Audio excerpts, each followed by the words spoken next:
తాకట్లో ఉన్న మీ బంగారాన్ని విడిపించి ఆ రోజు ఆన్లైన్ రేటుకి కొంటాం. Sharma gold company. నమస్కారం, వెల్కమ్ టు సుమన్ టీవీ. నేను గీతాంజలి. 2025వ సంవత్సరం వచ్చేసింది. మరి ద్వాదశ రాశుల్లో జన్మించిన వారి జాతక ఫలితాలు ఏ విధంగా ఉండబోతున్నాయి? మెరుగైన ఫలితాల కొరకు ఎటువంటి పరిహారాలు వారు చేసుకోవాలి? మంచిగా ఉన్న రాశులు ఏవి, అంటే మంచి ఫలితాలను ఇచ్చేటువంటి రాశులు ఏ ఉన్నాయి, అలాగే చెడు ఫలితాలు ఏ రాశుల వారు అందుకోబోతున్నారు, ఈ వివరాలన్నీ ఇవాళ వీడియోలో నేను మీకు వివరిస్తాను. వివరించేందుకు ప్రస్తుతం మనతో పాటు ఉన్నారు ప్రముఖ జ్యోతిషులు బ్రహ్మశ్రీ నందిబట్ల శ్రీహరి శర్మ గురువు గారు. వారితో మాట్లాడదాం. గురుగారు నమస్కారం అండి. వాగర్థ వివ సంపృక్తౌ వాగర్థ ప్రతిపత్తయే జగతః పితరౌ వందే పార్వతీ పరమేశ్వరౌ. సదాశివ సమారంభాం శంకరాచార్య మధ్యమాం అస్మదాచార్య పర్యంతం వందే గురు పరంపరాం. ఆదిత్యాయ చ సోమాయ మంగళాయ బుధాయ చ గురు శుక్ర శనిభ్యశ్చ రాహవే కేతవే నమః. శృంగేరి జగద్గురు పీఠాధిపతులకి, కంచి పీఠాధిపతులకి నమస్కారములు తెలియజేసుకుంటూ కార్యక్రమాన్ని ప్రారంభిద్దాం. వీక్షించేటువంటి సుమన్ టీవీ ప్రేక్షకులకి గమనిక, ఇప్పుడు మనం చెప్పుకోబోయేటువంటి రాశి ఫలాలు ఏవైతే ఉన్నాయో అవన్నీ కూడా ఆంగ్ల నూతన సంవత్సర గమనాన్ని దృష్టిలో పెట్టుకొని జనవరి 1వ తారీఖు నుంచి డిసెంబర్ 31వ తారీఖు వరకు మాత్రమే ఉన్నటువంటి గ్రహాల స్థితిగతులను బట్టి వివిధ రాశుల వారికి ఏ విధంగా ఉండబోతుందో తెలుసుకుందాం. మనకు సాంప్రదాయానుసారంగా వచ్చేటువంటి ఉగాది నుంచి ప్రారంభమయ్యే రాశి ఫలితాలని, అనగా వచ్చే విశ్వావసునామ సంవత్సరానికి సంబంధించి ఉగాది ప్రారంభమయ్యడానికి అంటే ముందుగా మళ్ళీ ఆ యొక్క ఉగాది సందర్భంగా మళ్ళీ వివిధ రాశుల వారికి సంబంధించి రాశుల ఫలితాలు ఇవ్వడానికి ప్రయత్నం చేస్తాను. కాబట్టి ఇటువంటి దాంట్లో ప్రపంచమంతా అంగీకరిస్తున్నటువంటిది 2025 నూతన సంవత్సరం. అదేవిధంగా మనము కూడా ఆంగ్ల నూతన సంవత్సరం అనేటువంటి భావనతో ఈ యొక్క కార్యక్రమం చేస్తున్నాం.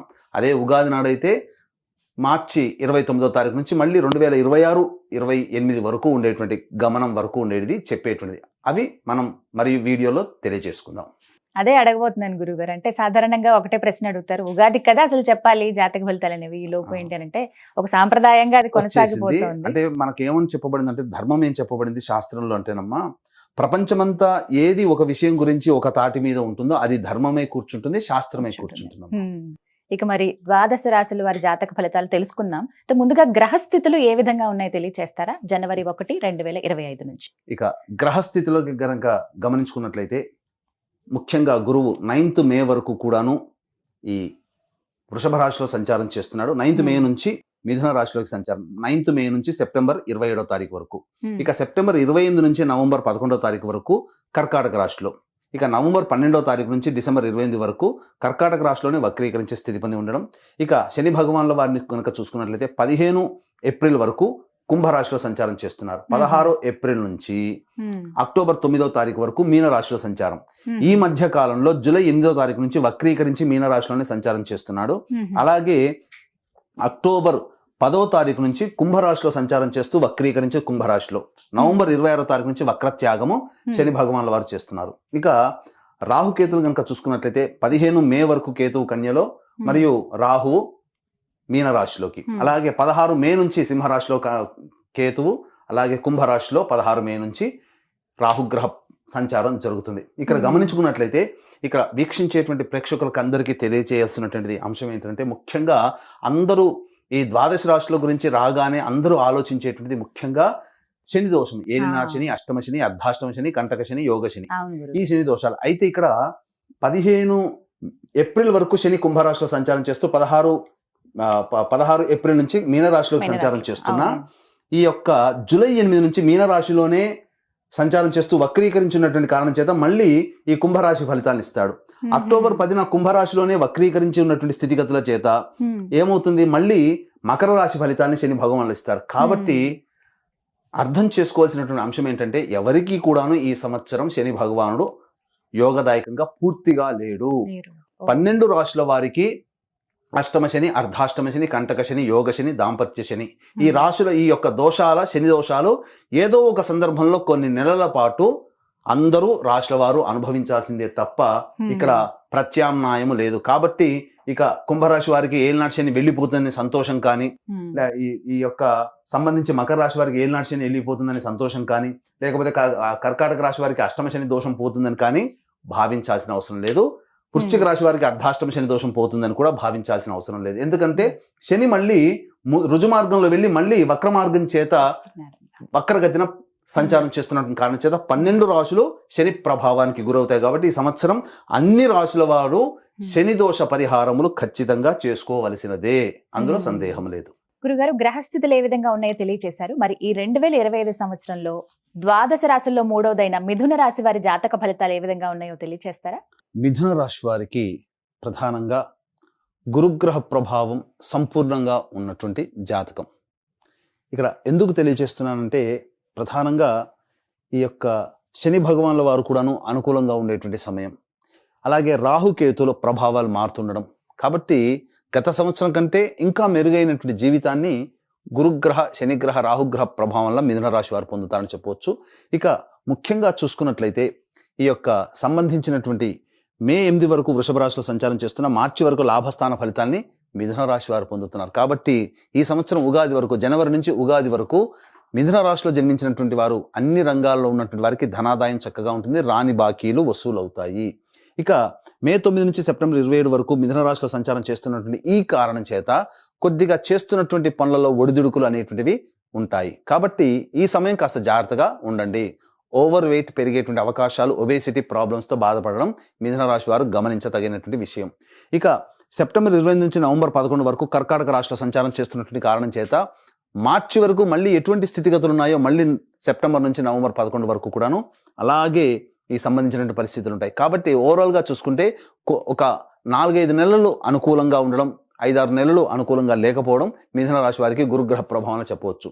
ఇక ఎఫ్ఎంసీజీ రంగంలో ఉన్నటువంటి వాళ్ళు, FMCG, restaurant business, general stores, supermarkets, puja stores, అలాగే తీర్థయాత్రలు, జ్యువెలరీ రంగము, ఎడ్యుకేషనల్ బిజినెస్ రంగంలో ఉన్నటువంటి వాళ్ళు, అలాగే రోడ్ సైడ్ ఫుడ్ వెండర్స్ ఎవరైతే ఉండో కనుక పండ్ల వ్యాపారస్తులు, వీళ్ళందరికీ కూడాను మార్చి 11 వరకు వ్యాపార విస్తరణకి చేసుకోవడానికి సంపూర్ణమైనటువంటి కాలంగా చెప్పబడుతుంది మార్చి వరకు. కాబట్టి ప్రయత్నం చేయండి. మార్చి తర్వాత గ్రహస్థితిగతులు మారినప్పటికీ కూడాను నూతనంగా వచ్చేటువంటి సమస్యల్ని ఎదుర్కోవడానికి మానసికంగా ధైర్యంగా ఉంటూ మంచి కాలం కోసం ఎదురు చూస్తున్నట్లయితే సెప్టెంబర్ 28 నుంచి నవంబర్ 11 వరకు ఉన్నటువంటి కాలం అద్భుతమైనటువంటి కాలంగా చెప్పవచ్చు. కాబట్టి ఈ మార్చి నుంచి ఈ 5-6 నెలలు కొన్ని కష్టములు అనేటువంటివి ఉన్నప్పటికీ గురువు యోగదాయకంగానే ఉన్నాడు. ఎవరి యొక్క పెద్దవాళ్ళ యొక్క సహాయ సహకారాలతో సమస్యల నుంచి బయటపడతారని చెప్పవచ్చు. ఇక ముఖ్యంగా శని భగవాన్ వారు కనుక చూసుకున్నట్లయితే ప్రధానంగా మిథున రాశి వారికి సంబంధించి 16 మే నుంచి రాహుగ్రహ ప్రభావం స్టార్ట్ అవుతుంది. కాబట్టి ముఖ్యంగా తండ్రి గారి ఆరోగ్యం పట్ల శ్రద్ధ వహించాల్సినటువంటి పరిస్థితి. ఈ యొక్క మిథున రాశిలో జన్మించినటువంటి విద్యార్థులు ఎవరైతే ఉంటారో విదేశీ యానము, విదేశీ విద్యకు సంబంధించి ప్రయత్నాలన్నీ కూడా 16 మే తర్వాత రాహుగ్రహ ప్రభావంతో ఖచ్చితంగా వారి యొక్క టార్గెట్ని రీచ్ అవుతారనగా విదేశీయానం చేయగలుగుతారు. ఇక గమనించాల్సిన అంశం, సాఫ్ట్వేర్ రంగంలో ఉన్నటువంటి వాళ్ళు, మార్కెటింగ్ రంగంలో, మీడియా రంగంలో ఉన్నటువంటి వాళ్ళకందరికీ కూడాను ఈ 16 మే తర్వాత అద్భుతంగా కలిసి వచ్చేటువంటి సమయంగా చెప్పవచ్చు. కేంద్ర రాష్ట్ర ప్రభుత్వ ఉద్యోగస్తులు అలాగే ఎవరైతే ఉంటారో వాళ్ళకి మంచి స్థితిగతులు అనేటువంటి కలుగుతాయి. ప్రమోషన్స్తో కూడుకున్నటువంటి బదిలీలు ఉంటాయి. అలాగే నిరుద్యోగస్తులకి ఉద్యోగం లభించే అవకాశాలు కూడా ఉంటాయి. అయితే ఈ సంవత్సరం అంతా కూడాను చాలామంది ఒకే సంస్థలో పనిచేస్తుండవచ్చు, కానీ కొంతమందికి సంస్థలు మారడానికి అవకాశాలు కూడా కొన్ని ఉంటాయి. అవసరం ఏ సమయంలో సంస్థలు మారాలి అనేటువంటి విషయాన్ని కనుక చూసుకున్నట్లయితే మార్చి 13 నుంచి మే 12 తారీఖు వరకు ఉన్నటువంటి సమయం ఏదైతే ఉందో అద్భుతమైనటువంటి సమయం. సంస్థలు మారడానికి లేదా నూతన ఉద్యోగ ప్రాప్తికి లేదా సంస్థలోనే ఉన్నత బాధ్యత కలిగినటువంటి పొజిషన్లో రావడానికి మార్చి 13 నుంచి మే 12 తారీఖు వరకు ఉన్నటువంటి సమయంగా చెప్పవచ్చు. మళ్ళీ అటువంటి సమయం ఎప్పుడు వస్తుంది? ఆగస్టు 16 నుంచి సెప్టెంబర్ 16 మధ్యకాలంలో మరియు నవంబర్ 15 నుంచి డిసెంబర్ 15 ఉన్నటువంటి మధ్యకాలంలో మీకు ఖచ్చితంగా ఉద్యోగ మార్పు కానీ కోరుకుంటే లేదా ఉద్యోగంలో బాధ్యతలు పెరగడం, తద్వారా మీ యొక్క కీర్తి ప్రతిష్టలు పెరగడం ఈ చెప్పినటువంటి టైమింగ్స్లో మీకు ఉంటాయని చెప్పవచ్చు. ఇక మిథున రాశి వారికి ఇక ప్రధానంగా చూసుకున్నట్లయితే శనిగ్రహ ప్రభావం 15 ఏప్రిల్ వరకు కూడాను కుంభరాశిలో సంచారం చేస్తుంటారు. 16 ఏప్రిల్ నుంచి ఎప్పుడైతే ఈ యొక్క సంబంధించినటువంటి దశమ స్థానంలో ప్రవేశం చేస్తారో మిథున రాశి వారికి ప్రయత్నంలో ఇబ్బందులు అనేటువంటివి ఉంటాయి. ఇటు గురుగ్రహము మే 9 నుంచి, శనిగ్రహం 16 ఏప్రిల్ నుంచి, తేడా చూసుకోండి, 1 నెల మాత్రమే ఉంది. కానీ 16 ఏప్రిల్ నుంచి జూలై 8వ తారీఖు వరకు ఉన్నటువంటి సమయం ఈ యొక్క సంబంధించినటువంటి మీనరాశిలో సంచారం చేస్తారు. కాబట్టి ఇటు గురువు ఇటు శని 2 గ్రహాలు కూడా అనుకూలంగా లేని కారణం చేత ప్రతి రంగంలో ఉన్నటువంటి వారు ఇబ్బందులు పడాల్సినటువంటి పరిస్థితి వస్తుంది. అయితే మళ్ళీ శని భగవాన్ల వారు ఈ జూలై 8వ తారీఖు నుంచి అక్టోబర్ 10 వరకు కూడాను కుంభరాశిలో సంచారం చేస్తూ ఉంటారు. కనుక నవంబర్ 26వ తారీఖు వరకు కూడాను మొత్తం కూడా మీనరాశిలో వక్రీకరించి ఉన్న, కుంభరాశిలో వక్రీకరించిన జూలై 8వ తారీఖు నుంచి నవంబర్ 26వ తారీఖు వరకు కుంభరాశి ఫలితాలనే మీకు ఇవ్వబోతున్నాడు. కాబట్టి ఏం జరుగుతుంది ఇక్కడ? ప్రధానంగా శని రాహుల యొక్క ప్రభావం కూడా ఉంటుంది. దీని వలన ముఖ్యంగా తండ్రి గారి ఆరోగ్యం పట్ల శ్రద్ధ వహించాల్సినటువంటి పరిస్థితి. కంటక శని దోష ప్రభావం నుంచి బయటపడి మళ్ళీ ఈ సంబంధించిన శనిగ్రహ ప్రభావం, రాహుగ్రహ ప్రభావం ఏవైతే ఉంటాయో ఈ 16 ఏప్రిల్ తర్వాత ముఖ్యంగా గమనించాల్సిన అంశం ఏంటంటే న్యాయవాద సంబంధమైనటువంటి విషయాలు ఏవైతే ఉంటాయో అవన్నీ కూడా కొలిక్కి వస్తాయి. కూర్చొని పరిష్కరించుకుంటారు సమస్యలు. కోర్టు సమస్యలు తీరడానికి అవకాశం ఈ యొక్క సంబంధించినటువంటి ఉంటుంది ఈ యొక్క సమయంలో. అయితే ఈ సంబంధించినటువంటి రాజకీయ రంగంలో ఉన్నటువంటి ప్రముఖులు లేదా రాజకీయ రంగంలో పదవి కోసం ఎదురు చూసేటువంటి వాళ్ళు ఈ యొక్క మిథున రాశిలో జన్మించిన వాళ్ళు ఎవరైతే ఉంటారో ప్రధానంగా ఈ సంబంధించినటువంటి 15 ఏప్రిల్ నుంచి అనగా 16 ఏప్రిల్ నుంచి శని మారుతున్నాడు, కంటక శని దోష ప్రభావం. అయితే జూలై 8 నుంచి గమనించుకోవాల్సిన అంశం, చాలా జాగ్రత్తగా వినండి. జూలై 8వ తారీఖు నుంచి మళ్ళీ గురువు కూడా అనుకూలంగా ఉండేటువంటి సమయం ఎప్పుడు? ఈ సంబంధించినటువంటి సెప్టెంబర్ 28 నుంచి నవంబర్ 11. కాబట్టి ఇక్కడ నవంబర్ 26. కాబట్టి తర్వాత సెప్టెంబర్ నుంచి అక్టోబర్, నవంబర్ మధ్యకాలంలో నామినేటెడ్ పోస్టులు అనేటువంటివి ఈ యొక్క మిథున రాశిలో జన్మించిన రాజకీయ రంగంలో ఉన్నటువంటి వాళ్ళకి వస్తుంది. సంఘంలో ప్రజాదరణ పెరుగుతుంది. ఇక మీడియా రంగంలో ఉన్నటువంటి వాళ్ళు, సినీ రంగంలో ఉన్నటువంటి వాళ్ళకి సామాన్యమైనటువంటి ఆదాయం ఉంటుంది. Printing, electronic media, social media, అలాగే ఈ సంబంధించినటువంటి 24 క్రాఫ్ట్స్లో పనిచేసేటువంటి వాళ్ళు మరియు సంగీతము, నాట్యము ఇలాంటి రంగంలో ఉన్నటువంటి వాళ్ళకందరికీ కూడాను సామాన్యమైనటువంటి ప్రజాదరణ, అలాగే సామాన్యంగా ధనాదాయం ఉంటుంది. కాబట్టి కొత్త ప్రాజెక్టులు సైన్ చేసేటప్పుడు ఆచితూచి స్పందించి పెద్దల సహాయ సహకారాలు, పెద్దల ఆలోచనలతో కనుక ముందుకెళ్తేనే మీకు మంచి జరుగుతుందని చెప్పవచ్చు. ఇక ఈ సంబంధించినటువంటి ఇంతకుముందు విద్యార్థులకి అనుకూలమైనటువంటి స్థితి, చక్కగా ఉత్తీర్ణత శాతంతో పాస్ అవుతారు. విదేశీ స్థితిగతులు అనేటువంటివి ఉంటాయి. ఉన్నత విద్యని ఈ సంవత్సరంలో చేపట్టబోతారు మిథున రాశిలో జన్మించినటువంటి వాళ్ళు. ఇక ప్రధానంగా సంబంధించినటువంటి చూసుకున్నట్లయితే ఈ సంబంధించినటువంటి మిథున రాశిలో జన్మించినటువంటి రైతులు ఎవరైతే ఉంటారో వాళ్ళకి సాధారణమైనటువంటి లాభము ఉంటుంది. కాబట్టి నూతన పంటలు అనేటువంటి వేయకుండా సాధారణ పంటలు వేసుకుంటూ మీరు ఎక్కువ నష్టపోకుండా చూసుకునే బాధ్యతగా మీరు గుర్తించాలి.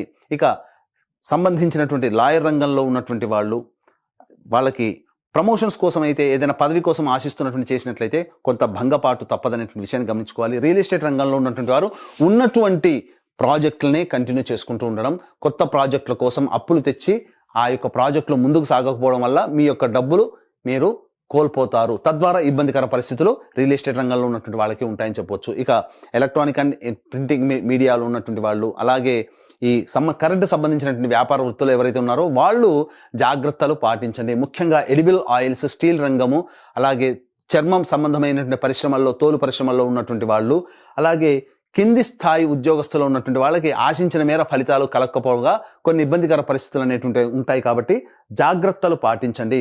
ఇక ముఖ్యంగా ఈ యొక్క అక్టోబర్ 10వ తారీఖు నుంచి కుంభంలో వక్రీకరించినటువంటి కారణం చేత మిథున రాశి వారికి అష్టమ శని దోష ప్రభావము అనేటువంటిది ఉంటుంది. చూడండి, మిథున రాశి వారికి కంటక శని దోష ప్రభావం, అష్టమ శని దోష ప్రభావం కూడా అక్టోబర్ 10 నుంచి నవంబర్ 26వ తారీఖు మధ్య కాలంలో ఉంటుంది. కాబట్టి ఈ శని ప్రభావం నుంచి బయటపడేటువంటి ప్రయత్నం చేసుకోవాలి. ముఖ్యంగా ఈ యొక్క మిథున రాశిలో జన్మించినటువంటి స్త్రీలు సాధారణమైనటువంటి జీవితాన్ని పొందుతారు.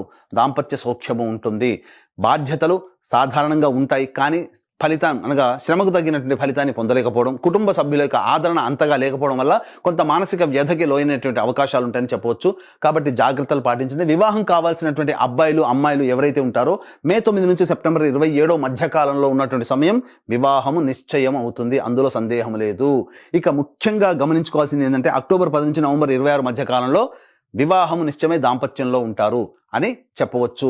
ఇదంతా కూడాను ఈ యొక్క గురు శని రాహుకేతుల గ్రహ ప్రభావం మీ యొక్క జీవితంలో ఏర్పడబోయేటువంటి సంఘటనలు. ఈ 2025 సంవత్సరం ముఖ్యంగా గతం కంటే కొంత మెరుగ్గా ఉంటుంది తప్ప ఊహించినంత, ఆశించినంత మెరుగైన ఫలితాలు అనేటువంటివి ఉండబోవు. కాబట్టి మిథున రాశి వారు ఏమాత్రం కూడా కలత చెందకుండా దైవానుగ్రహాన్ని పొందే ప్రయత్నం చేయండి. ముఖ్యంగా రాహుకేతుల యొక్క ప్రభావము మీ జీవితంలో కొన్ని మార్పులు వస్తాయి. కాబట్టి రాహుకేతులు మాయాగ్రహాలు. కాబట్టి మీరు వాస్తవాన్ని దృష్టిలో పెట్టుకొని మీ ప్రయత్నం, ధైర్యంతో మీరు కనుక ముందడుగు వేసినట్లయితే రాహుకేతులు ఇచ్చేటువంటి దుష్ప్రభావాలు ఏవైతే ఉంటాయో మీ ధైర్యం ముందు అవి ఓడిపోతాయి. కాబట్టి మొక్కవోని ధైర్యంతో, ఆత్మవిశ్వాసంతో మీరు ప్రయత్నం చేసే అన్ని ప్రయత్నాలు కూడాను విడవకుండా ఆశాంతం మీరు ముందుకు సాగండి. ఈ మిథున రాశిలో జన్మించినటువంటి వాళ్ళు, అన్ని రంగాల్లో ఉన్నటువంటి వాళ్ళు, వాళ్ళకందరికీ కూడాను శుభ పరిణామాలు చోటు చేసుకుంటాయి. అయితే ముఖ్యంగా గమనించుకున్నట్లయితే ఈ యొక్క మిథున రాశిలో జన్మించినటువంటి వివాహం కాని స్త్రీ పురుషులు ఎవరైతే ఉంటారో వారి యొక్క ఈ సంబంధించినటువంటి ఈ జాతకంతో పాటు మీ తల్లిదండ్రుల జాతకము, మీ తోడబుట్టిన వాళ్ళ జాతకము, లేదా వివాహం అయితే భార్యాభర్తల యొక్క జాతకము, సంతానం జాతకము మీ యొక్క రాశి మీద ఇంపాక్ట్ చూపబడుతుంది. కాబట్టి మీ కుటుంబం ఆనందంగా ఉండాలి. 2025 సంవత్సరంలో మీ రెజల్యూషన్స్ ఏవైతే ఉంటాయో అవన్నీ పూర్తి చేసుకోవాలి అని అంటే దైవానుగ్రహం తప్పనిసరి. ఇట్టి దైవానుగ్రహం అందరికీ అందించాలనేటువంటి సదుద్దేశంతో ఈ 2025 సంవత్సరంలో ప్రతి నెల ఒక్కొక్క పుణ్యక్షేత్రంలో సర్వదోష నివారణ పూజలు, హోమాలు అనేటువంటివి చేయించడం జరుగుతుంది. అలాగే దీనికి శ్రీకారం జనవరి 13వ తారీఖు రోజున